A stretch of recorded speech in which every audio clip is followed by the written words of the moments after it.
Elizabeth Chappell, a lifelong entrepreneur who finally found my niche. After years of new ideas and jumping from business to business, I figured out how to turn a craft into a successful career. In 2016, I started a monthly subscription box for quilters. That little startup has grown into a thriving, multiple six-figure business that I am so proud of. As a published author, designer of fabrics and patterns being sold throughout the world, my favorite thing to do is to teach others how to grow a career of their dreams. Each week, you'll hear from me or from other guests who are creative entrepreneurs, so you can learn exactly what to do and what not to do to grow a career that's more rewarding and successful than you ever thought possible. If you're ready to turn your craft into a career that you love, I am so excited you're here.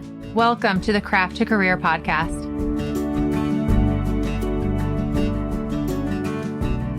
Welcome to the Craft to Career podcast. I am Elizabeth Chappell of Quilters Candy, and I'm the host of the show. This week on the podcast, we have a pattern designer who I've loved since the beginning of my career. And you'll hear during the interview that we started our careers at the same time. I had no idea. So very excited to introduce you to Lindsey of Pen and Paper Patterns. Before we dive in, I want to thank you for the reviews. Right now, as of recording this introduction, there are 194 reviews. We are so close to getting to the 200 mark. And the only reason I care about this is because when there are more reviews, the algorithm is happy. It helps share the podcast with other listeners. There's an entrepreneur out there who's wondering, how can I grow my business? I have this crafty thing that I love and I'd love to start a business. And they can come and get free knowledge and information here on the podcast and enjoy the things you've been enjoying. But the algorithm won't share it with them unless they know that, oh, this podcast people are leaving reviews for. They're subscribing, they're liking, all of that.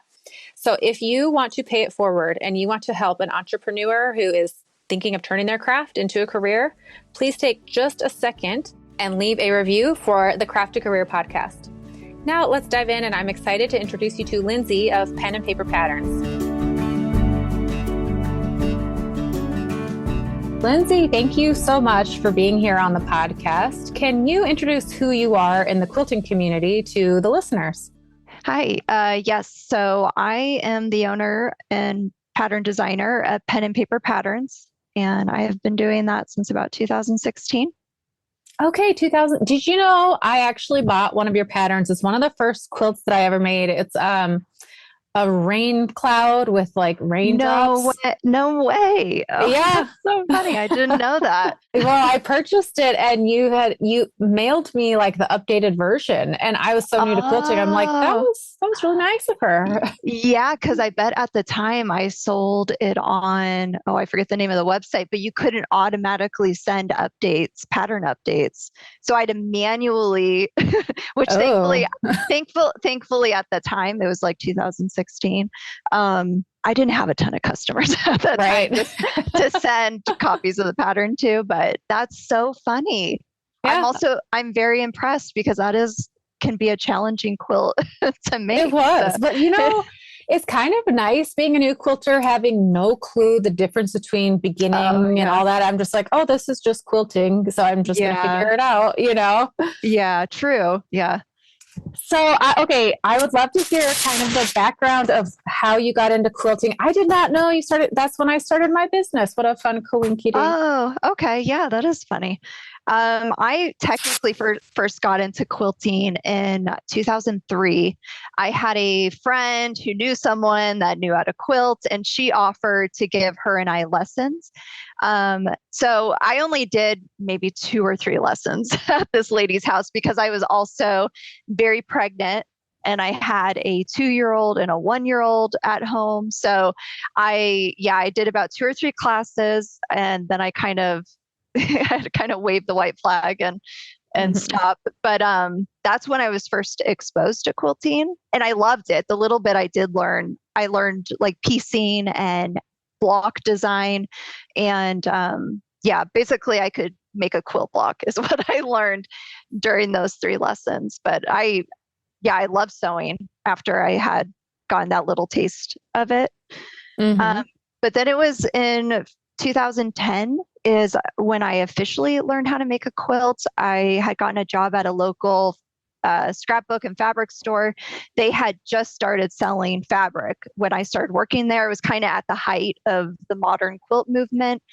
So they had offered all their employees a free beginning quilting class just so they could become more familiar with the product or with, fabric, sewing notions, all of that. So I jumped at that opportunity, and it was about a 4-week class. And at the end of it, I was obsessed. I was hooked.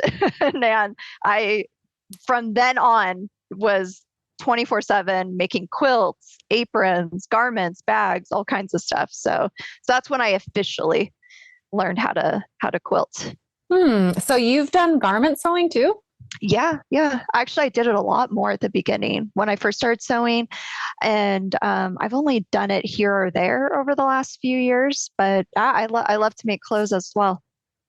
I love the idea of making clothes. I just have yet to jump into it. Well, and I should also preface it by saying that I've only made clothes with like quilting cottons or linens. I've never done any more advanced type garment making. So my experience is sort of limited. Okay. And okay, this is too funny. Whenever I meet anyone, basically, I'm like, oh, we're the same age. And that, oh, you're 90? Oh, you're 9 years old? Like they're all are the same age to me. Yeah. So you're saying you had kids in what, 2000? How old are your kids now? I have a 22-year-old, a 21-year-old, and an almost 20-year-old. She'll be 20 next month.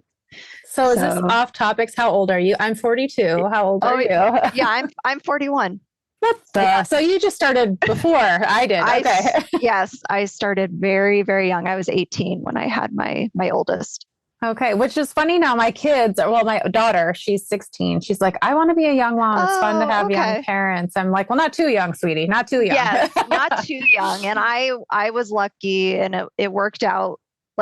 It worked out good. But I know most teen pregnancies do not. So I definitely don't recommend it. But in my particular, I don't know, my particular experience was positive, thankfully. So yeah. So we are the same age. Okay, we are the same I was age. not off there. Yeah. All right. Yeah. Well, you look. I would have assumed you were younger. So. Wow. Thank you. That just made my day. And then I'm curious, does your mom quilt? Because I feel like she was in my membership, but I could be wrong. She was. She is a fan of yours. She does quilt. She does quilt. She started quilting after me. She sewed, like when I was growing up, she made clothes, she made Halloween costumes, she did all of that stuff, but I think she made one quilt at one point, but she didn't really start quilting until I want to say it was like 2018. I kind of wore her down, talked her into doing it, and she might be more into it than I am, even as a business owner. So she helps me like test my patterns. She sometimes makes samples for me. She's very helpful, in regards to my business. She's very sweet. I remember I put out like a calling to the members or a survey. Who would you like to have as a guest? And she's like, Lindsey of Pen and Paper Pattern. She's my daughter. I was like, what? No way.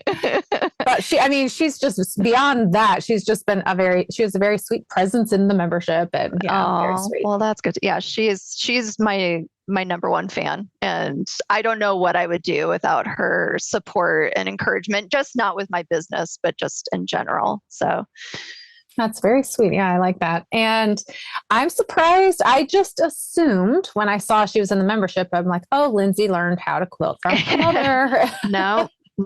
I learned, like I had said, from taking that beginning quilting class, but I would watch my mom sew, and she sewed me like I can think of one specific Halloween costume. There was a Rainbow Bright Halloween costume. Awesome. And it was amazing, like better than what you could buy in a store. So I remember, seeing the things she sewed growing up and that's probably why I was interested in sewing, for so long. But nope, didn't learn from her. If any, I kind of taught her how to quilt a little bit. So How about that? it was kind of the opposite. Do you happen to still have a photo of that Rainbow Bright costume that she made? I do. I do. Ooh, will you send it and we'll put that in the show notes? Yeah, I will. Oh, I would love that. she would love that. We would all love that. I'm trying to picture this and I'm excited to see it. Yeah, So, I can definitely do that. yeah, awesome. Thanks. I'm curious. You mentioned, okay, I got into the whole quilting world in 2015, 2016. I was not aware that around 2010, you mentioned was the height of this modern quilt movement. Is that right? Uh-huh. Yeah. As far as I know, I wasn't quilting at the time, but based on my interactions with quilters at the store, or just they would host, like, for example, the Modern Quilt Guild meetings at the store. And so I'd get to know members of that group. And so I learned based on that it was kind of a new thing and becoming more popular at the time. So it could have been, I mean, that's just a rough guess, 2010, but based on my personal experience, that felt like the height of that particular movement. And what would you say 2010 Lindsey would describe the modern quilt movement to be? How is it different from traditional or other quilting? It's a lot of, I would say, more vibrant, saturated colors are used in the quilt, more negative space. So the design is more distinct or present in the quilt. So you're not really seeing as much scrappy, looking quilts. Yeah, I would say that's how I would define a modern quilt. And then your patterns have a very distinct look. How would you describe, I know how I would, but I'd love to hear how you describe your patterns. No, I'm kidding. I was going to say juvenile, but that is kind of my style, though. I definitely lean a little juvenile, but I think the thing people tell me the most, like that describes my patterns the most, is whimsical. My patterns are all based on a theme. So, for example, my last pattern I released is a button theme pattern. So I'll take a theme or something just day-to-day life, and I'll put my own creative spin on it, turn it into a pattern. And so yeah, that's how I describe my style.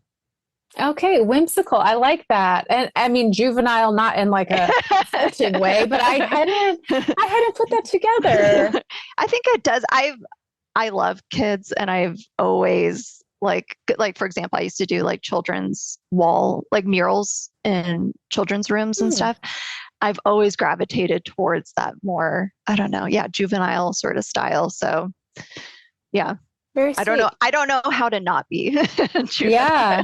Well, I would say I think more of like a pictorial, like they're little pictures rather than a traditional quilt block, Yes, that probably describes it better than how I wouldn't say better. Well, and then I'm curious if you had to describe, because there is a difference, but how would you describe the difference between like Elizabeth Hartman type patterns and your patterns? I don't know if there is a difference. Generally speaking, I mean, she has her own unique style for sure, and I hope I do as well. I hope you can look at our patterns and be like, that's pen and paper, that's Elizabeth Hartman. But generally speaking, I would say it's the same. And I know there's other, quite a few, I don't know exactly how many, but other pattern designers who also make patterns based on a theme. And I don't think it's exclusive to one designer. Right. Well, and that is one thing that I feel really strongly about. I mean, anyone who's been here for a minute knows that there is room for people. Like when I first started my business, I did a monthly subscription box. And then I realized Fat Quarter Shop had one and some other companies had one. And I was like, that's all right. We each have a very unique offering in our box, like what we have. And your patterns are going to be uniquely yours. everyone Yes. brings their own creative touch. And so the moment we start to feel like threatened or, oh no, they're going to take my idea, it Hmm. puts us in a really bad headspace. But Oh, like, for sure. I so agree with that because I'll have people reach out to me and they'll be like, "Did you see this ghost pattern? Did you see this?" Or even like a rain cloud, raindrops pattern. And I'm like, but it doesn't look anything like mine. And yeah. I don't own that that Hmm. pattern theme. Like I would never, it would be so exhausting to Yeah. I think to try and control that or just waste that energy caring that much about people doing something that's in a similar theme as your pattern or whatnot. And yeah, there is room for everyone. And I think it's important to focus on your own personal style and create something that is authentic to who you are and what your style is. So That just makes me want to hang out and be friends even more. It's very natural for us to get feeling it's a normal human protection, to like, oh, yeah, this is mine, but it doesn't serve us, and like yeah, we only have so much energy. And if we put it into, oh, that looks like mine, yes, that's, yes. yeah. I agree. I only draw the line on if the measurements within the quilts are the same. Like if it's a Mm, copy and paste, like yep. the construction's the same, the measurements are the same, like it looks identical.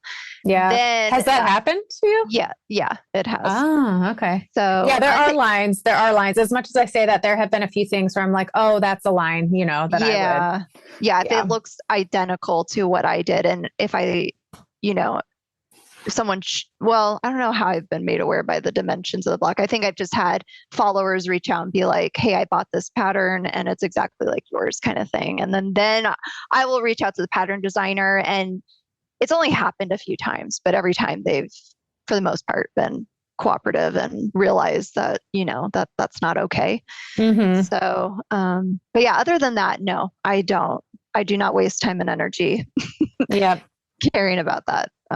So, and I think most people in the pattern design, space or just this industry in general are so kind and want to help you and, that kind of stuff. So, generally, I've only had very positive experiences with fellow pattern designers or, people.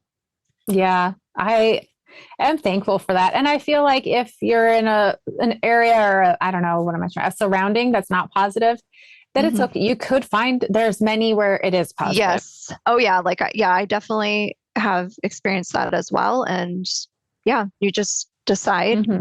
who you want to, spend that energy time uh, with. And I think that's life in general too. You just kind of grow and, sometimes friendships or business relationships don't work out and you have to kind of grow and evolve with that. So Yep, absolutely. Which leads me to my next question.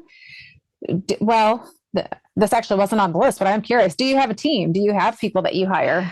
I have one employee who is also my best friend of like 35 years. We've known each other since we were 6. She fills orders for me, so distributor orders, just website orders, all of that stuff. So yeah, I do have. She's a huge help Oh, to awesome. me. So And that has worked out. You haven't burned a bridge there? no, no, and she's been working for me since 2021, so a couple of years now. And no, Hmm. we work. She's kind of. I consider her the boss of Okay, all right. yeah, filling orders and taking care of that stuff. She does a really good job taking care of it, and I'm the boss of all the other things. And it's a very cooperative sort of business and yeah, business relationship. But like for example, we're going out of town this weekend to do like a girls' trip. So we try and have a good balance of we're still doing friend stuff, we're still and then we do the work stuff, if that makes sense. Yeah. Do you have any rules like at this weekend we won't talk about work or no? No, not really. Actually, I usually go over to her house to like fill orders and it's really nice. We both just enjoy just chatting and catching up on what went on that week. And so it's like we're hanging out because a lot of the filling orders is a pretty mindless thing. So you can just sit and chat and it's like we're hanging out. And Yeah. occasionally we'll talk about work, but sometimes not. But yeah, no restrictions on that. Oh, well, I think that does speak very well of both of you that you're able to work and be friends. That is definitely unique. You don't see a lot of that. So well done Yeah. to the two of you. Thanks. And I'm curious, do you sell anything else besides patterns? Yes, I sell something called fine line glue tips, which they're just literally they're glue tips that you screw onto an Elmer's glue bottle. So any sort of washable glue bottle, and you use it to obviously dispense glue, but you can use it in all different ways when you sew. I primarily use it for when I'm piecing. So you just put like a little line of glue within your seam allowance, and then you heat set it, let it air dry, and then sew. So instead of using pins, I'm using glue.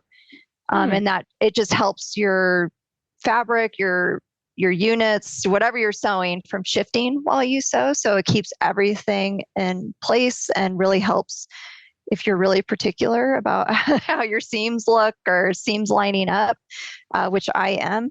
So it really, really helps with that. And also you're not having to stop and pause to pull out pins when you're sewing. You're just sew.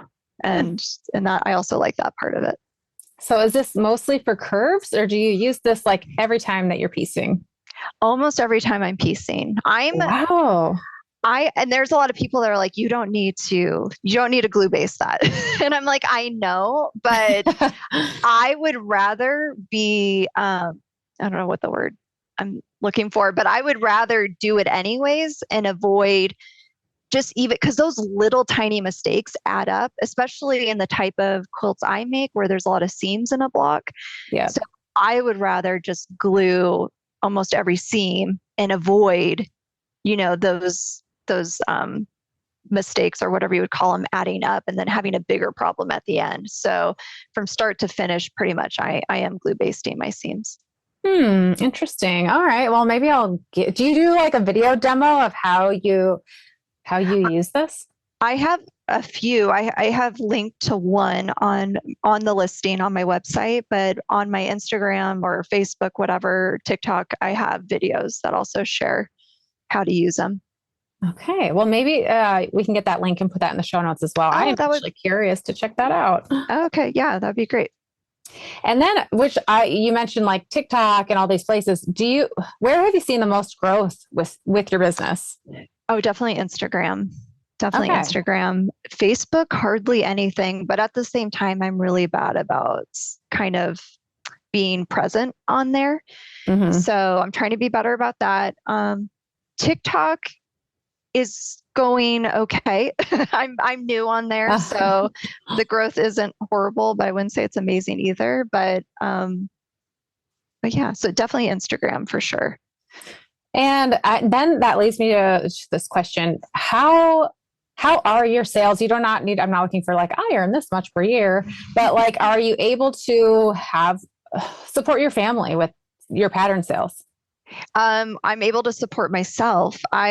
Besides my daughter who's in college, and I do help her out in that way, but my income is used just to support myself. And yes, I can, thankfully, and I'm extremely thankful for that. Especially because, a couple of years ago, I went through a separation, and at the time I wasn't sure. I thought I would have to get a part-time job and supplement that income. But I'm very thankful that I've been able to do it full time and be able to, pay the bills and support myself, so. It's a huge blessing. So, okay, when like you mentioned a few years ago when the separation happened, it sounds like there has been growth in your pattern sales since then, or at least you're more confident in it. Yeah, there was a significant growth, which is fine. I separated in February, and then in March I released my Scandi quilt collection pattern, which included sparrows. And I assumed when I when I released that collection that I was just going to release that collection and then I was going to move on to something else. Like I was going to get a job somewhere else. But since I had already had these patterns pretty much ready to go, I was just going to release them. Yeah. So anyways, but Sparrows in particular did extremely well. It's by far my best-selling pattern. And that is, I would say Sparrows is the main reason. Besides just building up inventory of patterns, that helps a lot too. I have a bigger inventory, obviously over the last couple of years. But without Sparrows, I don't know if I'd still be able to do this full time. Isn't that crazy how things work out timing wise? Yeah. So I'm very thankful. It was only a short period of time where I was extremely scared and stressed about making ends meet. No one, if we knew the answer to this truly, we would be wealthy, right? Like beyond. But if you had to guess why Sparrows was so popular, did you have an inkling that it would be like what? So let's chat about that. Okay. So I do have a lot of thoughts on this. I thought it could do well because my engagement on my Instagram posts and stuff did really well. And I had people who had shown the design to that were like, oh, that's going to do well. It wasn't my favorite pattern from the collection. I was like, it's okay. I don't know. What I've noticed, so for example, sorry, I'm kind of all over the place, but when I released Rainy Day, I was so excited about that pattern and I got really great engagement on that as well. What I didn't realize at the time is that the more skill your pattern requires, the smaller your pool of customers that want to buy it is. So I was releasing these like more advanced or intermediate style patterns, and for the first 3 years was not profiting as a business because I wasn't really making any sales because not a lot of people wanted to. I personally love to be challenged when I make a quilt. Like I get bored pretty easily. So I want that challenge, but it took me a few years to realize that a lot of people don't feel that way. So interesting. Yeah. So anyways, back to Sparrows. Like I just never know. I can cross off the same boxes with every pattern and one pattern will do well and one will not. And I crossed off all those boxes with Sparrows and I knew there was there's always a chance, but I don't know if it was the timing of it or I don't know what it was, but it still sells really well for me. And I honestly don't understand because I think that pattern is just okay. I just think and I'm looking at your patterns. Like I'm curious to throw out some of my favorites and have you be like, yeah, that's in one of the top selling. Well, the Fresh as a Daisy. So Fresh as a Daisy is probably my top 3. I love that. Okay. And that is a good seller for me, but like the version you made, gorgeous. Like I am proud of that pattern. So you should be. It's a really good one. I mean, that one I was like, I've got to do this. No, it's beautiful in your collection. Oh, thank you. How about your Folk Blooms quilt? Like how does it sell well? Yeah, that's like one of my other favorites. Yeah, it does. That is it sells pretty well. Most of my floral flower patterns, they do well, which makes me so happy because that's my favorite theme to do a quilt on. So yeah, Folk Blooms, Larkspur, if I'm being totally honest, doesn't sell really well, but I knew that going into it because anytime I do a pattern that's not based on or pictorial style, it doesn't sell well.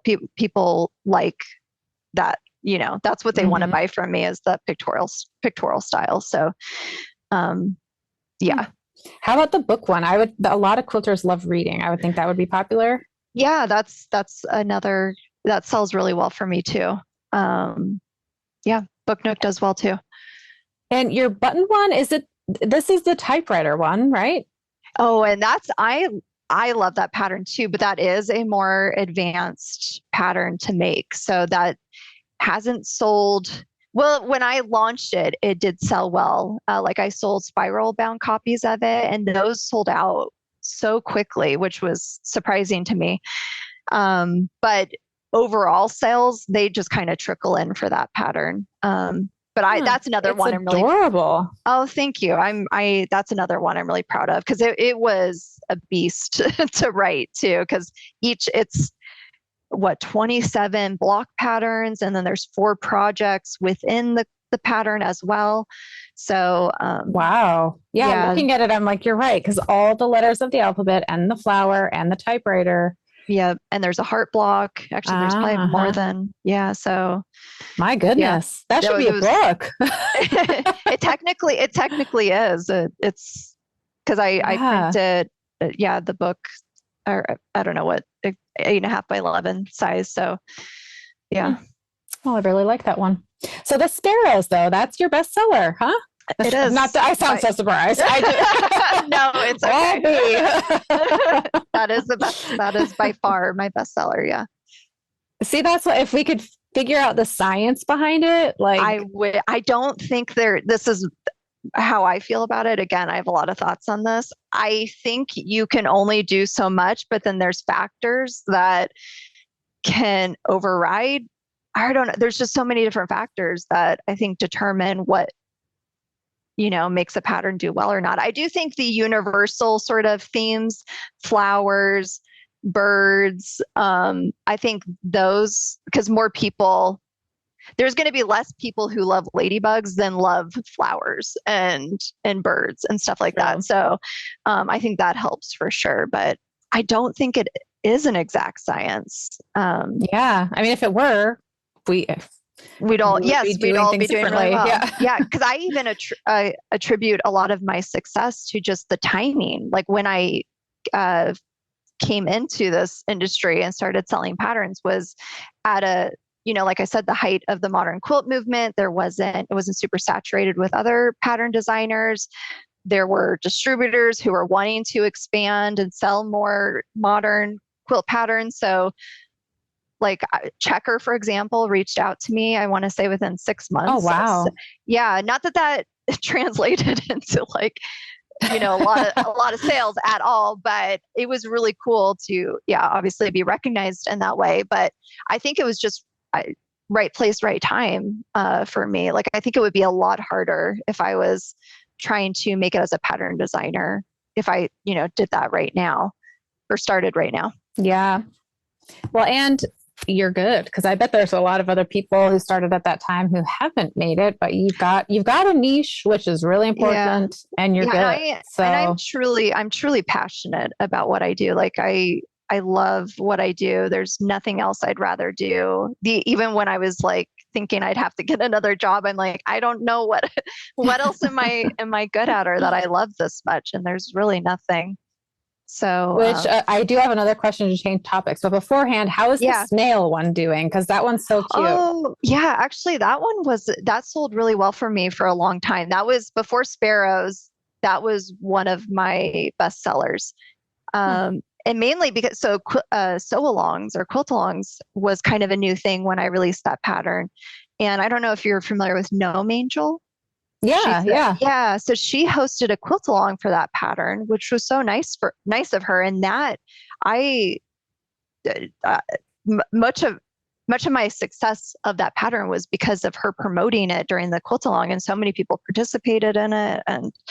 That pattern did well for me. That's awesome. Whoa, that's really sweet of her. It was, yeah.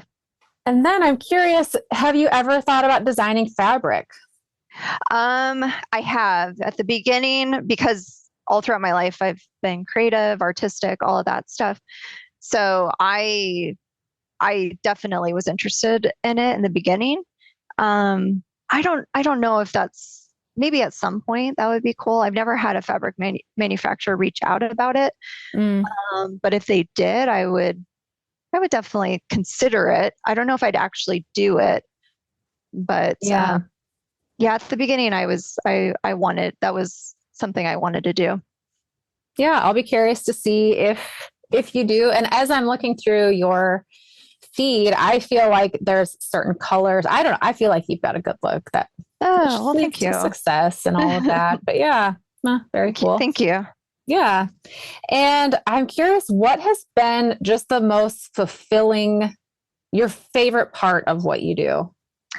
My favorite part is probably the creative freedom. Like I can design a quilt based on whatever theme I want. I can do it in whatever colors I want. I don't do well with restrictions. I have Mm-hmm. to be excited about what I'm doing. And if I'm not excited, it's just not a pleasant experience for me. So that's probably my favorite part.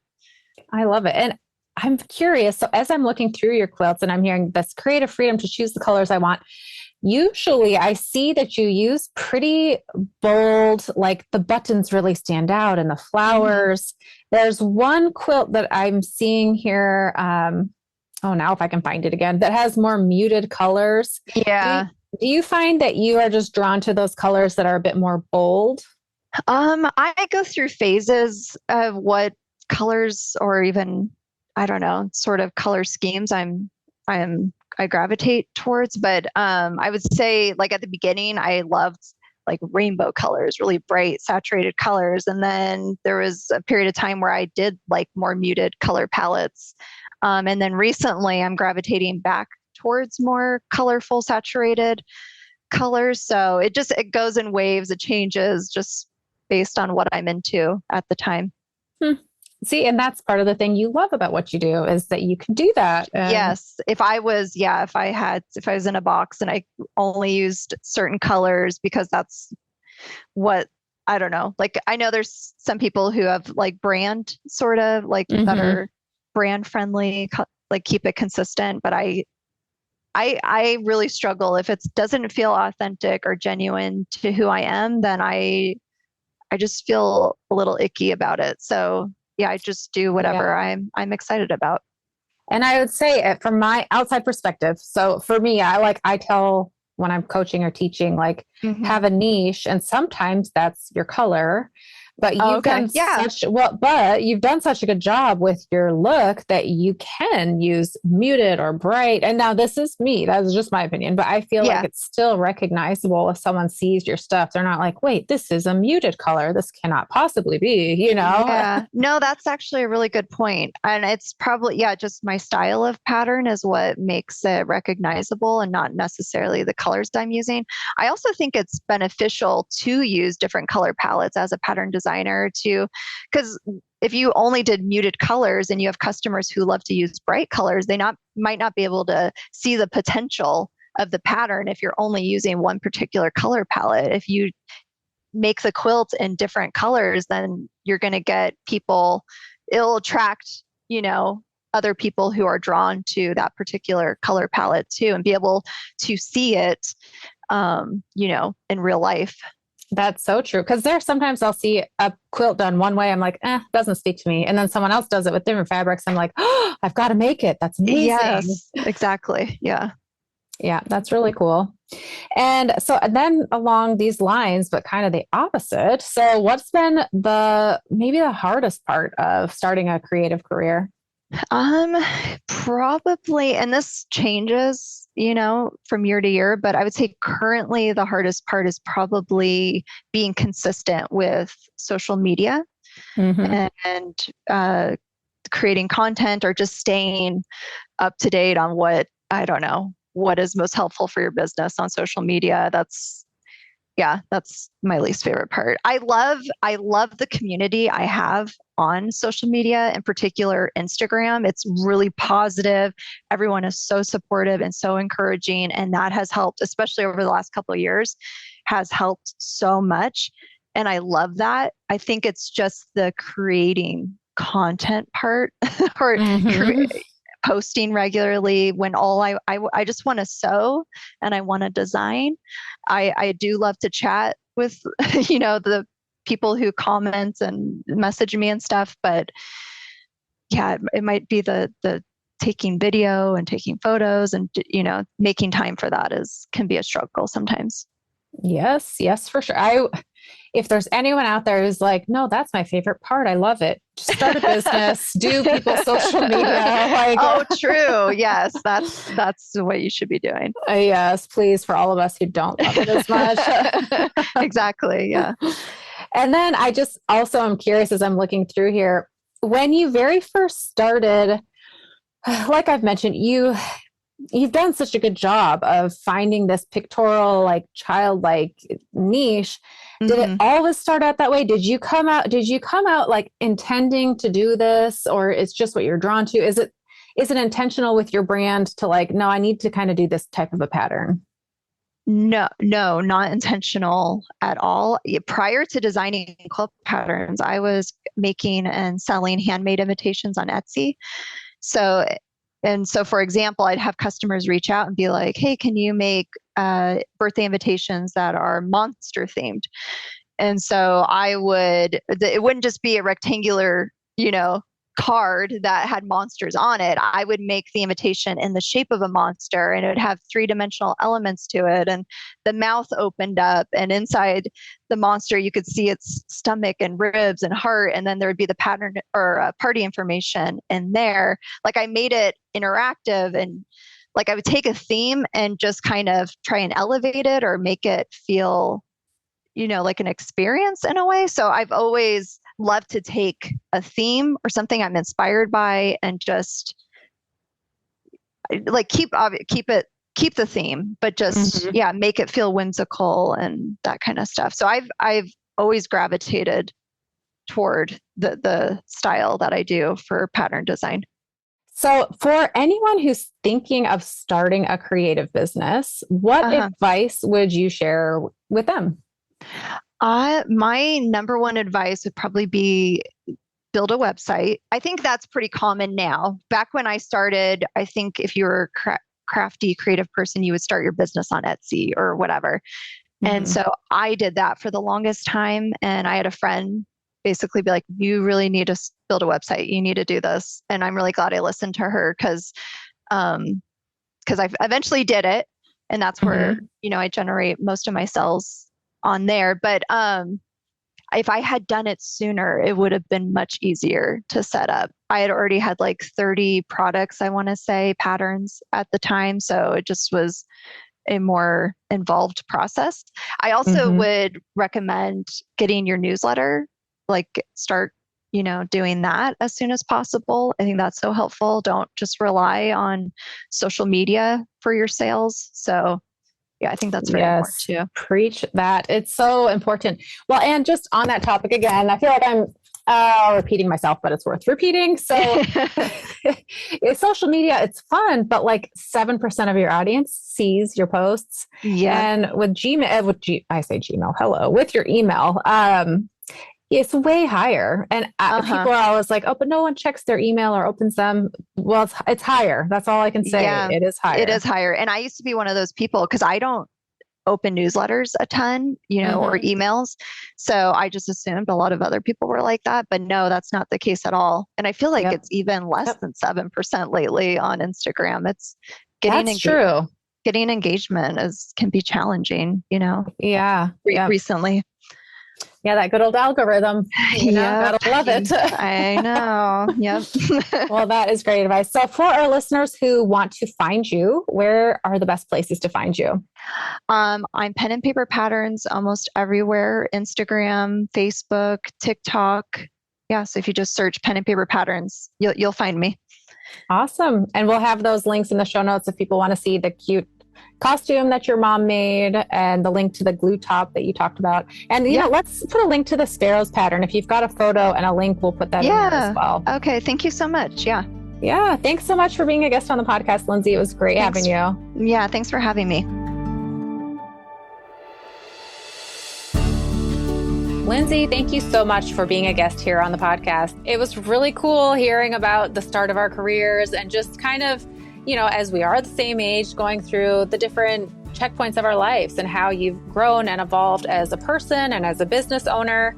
And as always, I love diving into the nitty-gritty of business. What things have worked for you? What things have you been intentional about? What things have just kind of unfolded in a certain way? So it's been super insightful. And again, for our listeners, you can visit the show notes at quilterscandy.com and go to the podcast area.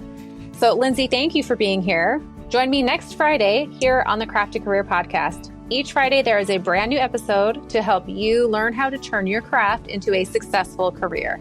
Until then, have a wonderful week.